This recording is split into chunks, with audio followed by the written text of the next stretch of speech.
Naitala na ang unang assist sa history ng NBA sa isang mag-ama. Nangyari po ito sa laban ng Los Angeles Lakers versus Brooklyn Nets. Pinasahan ni LeBron James itong si LeBron James Jr. o kilala bilang si Bronny James para sa isang tres na siyang naipasok naman ni Bronny.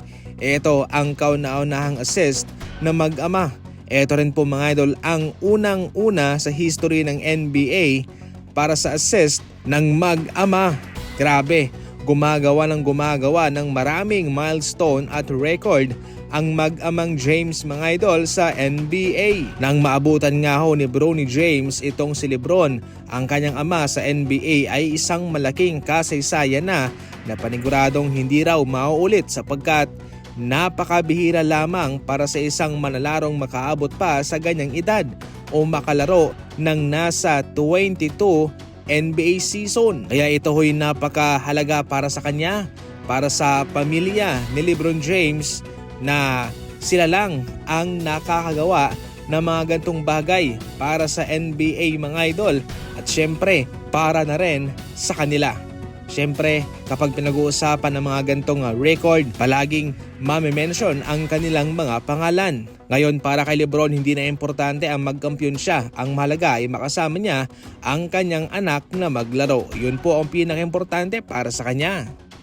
Samantala, ito ang isang halimbawa na pwedeng gawin ng Boston Celtics para maprotektahan ang kanilang 8 manlalaro at yung iba ay magiging eligible na para sa expansion draft.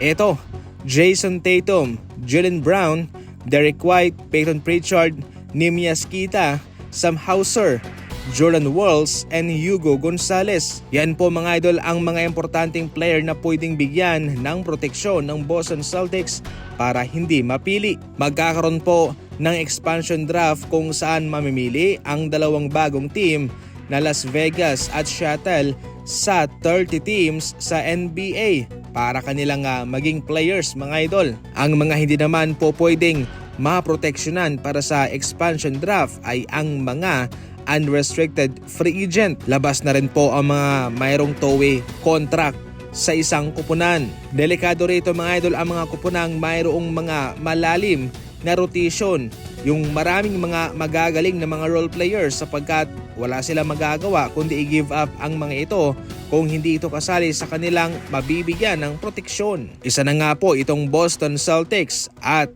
ang OKC Thunder na mayroong mga malalalim na mga rotation, mayroong mga magagaling na mga reserba kaya kailangan nilang magsakripisyo.